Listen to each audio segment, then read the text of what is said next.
I was 34 years old when I first heard a word that would change my life.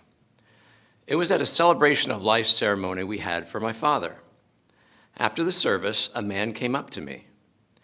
He said he didn't know my father well, but that he knew of him.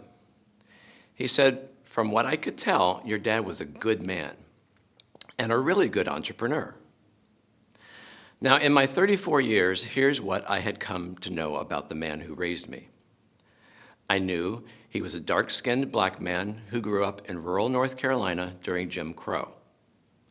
I knew he could have played baseball in the Negro Leagues, but he got hurt.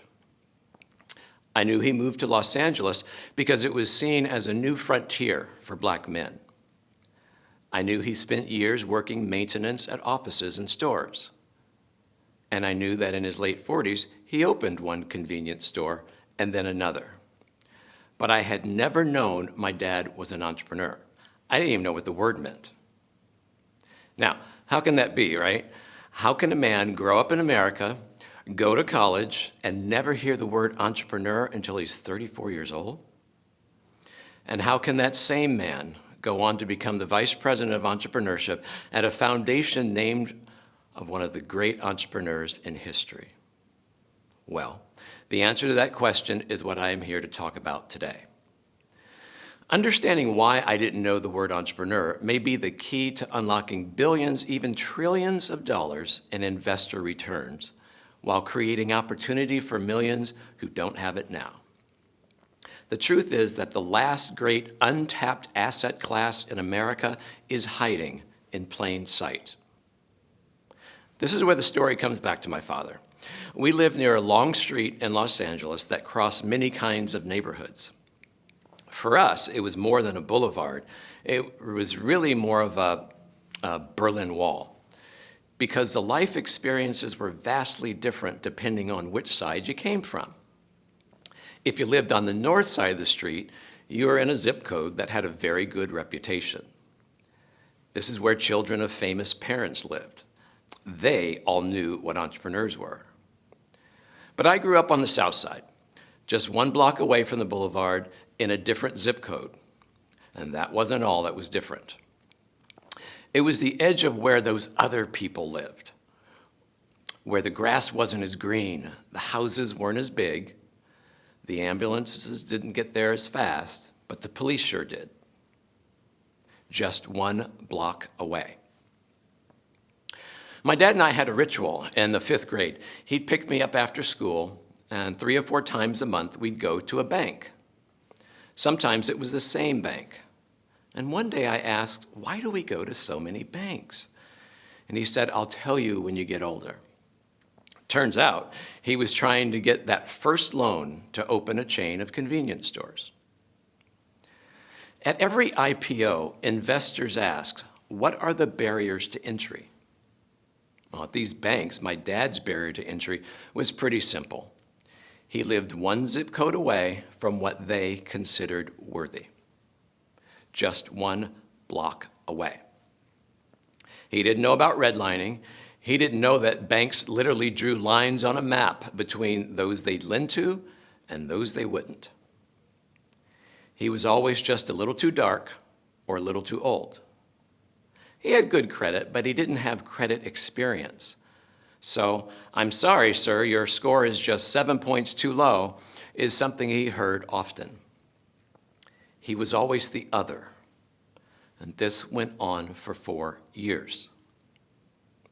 Finally, after hearing no dozens of times, he finally heard yes. A black-owned bank saw him as worthy and gave him a loan. I remember how elated he was. He said, "Someone finally trusted me." He opened up a convenience store in South Central Los Angeles, and it did well. He went back to the bank and got another loan and opened a second store just south of the Los Angeles Coliseum. Those investments paid off. My dad wasn't just a good entrepreneur, he was a good asset for the community. For 20 years, he created jobs while giving back to the neighborhood.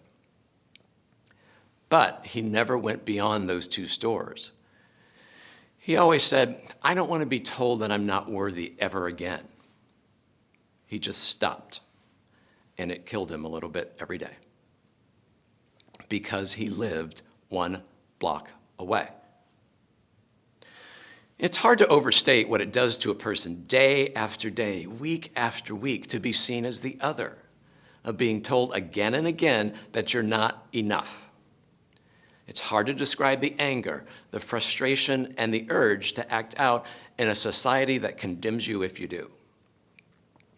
So, why do I tell you this? It turns out I learned the definition of entrepreneur in time to realize that there are millions of untapped assets in communities across America today who have the same genius and potential as my dad. But too many of them live that 1 block away or that 1 rural county away. Too many are seen as the other. Too many face the same barriers my dad faced in 1972. Honestly, how can it be that Black-owned businesses are still twice as likely to be rejected for a loan? How can it be that women are 60% less likely to secure funding than men when pitching the same business? And how can it be that of the $69.1 trillion in global assets under the 4 major asset classes, including mutual funds, hedge funds, real estate, and private equity, less than 1.3% is invested in firms owned by women, Black Americans, and other people of color? So let me bring that life to you. Imagine 100 boxes. 99 boxes are white, 1 is black. Imagine an airplane with 100 seats, 99 men and 1 woman. Imagine an awards show that hands out 100 statues, 99 to men and 1 to a Black woman. That's the state of asset financing today. Now ask yourself this. In a competitive global economy, do we really believe that America can afford to waste the energy and ideas of 1 entrepreneur, let alone half its population? And if you're an investor who is doing well today, ask yourself this. Who is going to buy your products in 15 or 20 years when less than half of America is white? Who is going to buy your products when your children take over? So, how do we remove the friction, as money managers say, to change outcomes and change lives? Our passion at the Kauffman Foundation is to change conditions for entrepreneurs by changing the systems in which they operate. We do so by identifying the barriers that entrepreneurs from marginalized backgrounds face and then tackling root causes rather than just treating symptoms. Amelia Earhart talked about the 4 phases of flight. There's weight, lift, thrust, and drag. Her favorite part was the moment of lift, when the forces pushing the plane up were greater than the ones holding it down. How do we get past the systemic forces holding women, Black Americans, and other people of color down to create that moment of lift for entrepreneurs? What are the 4 phases of their flight? Well, the first is access to opportunity. Entrepreneurship can be an engine for sustainable growth and prosperity, but not if it remains so hard for so many people to access. Too many entrepreneurs face a confusing gauntlet of outdated regulations and permits. And unlike big established corporations, entrepreneurs lack the means to hire teams of consultants and attorneys and lobbyists to shape and navigate those complicated systems. We cannot make this opportunity available to all until we address the underlying structural and systemic issues that make it so. It just shouldn't be so darn hard to start a business. So the second is funding. That we need to close the wealth gap for those who have the talent to become assets for their community if they can get the assets they need to start a business. We need to close the credit gap for entrepreneurs like my father who are still weighted down by invisible walls they cannot see or touch, but they feel the effects of every day. And as much as we celebrate the individual initiative, we need to recognize that there is not and has never been an I in entrepreneur. It's a team sport. The third is access to knowledge. So far too many courageous entrepreneurs take the risk of starting a business without knowing where to begin. We need to provide access to networks, mentors, and support organizations who have the know-how to turn those ideas into reality. And we need to nurture a more diverse pool of talent by giving students and teachers, K through 12, the real-life learning opportunities and experiences they need to succeed.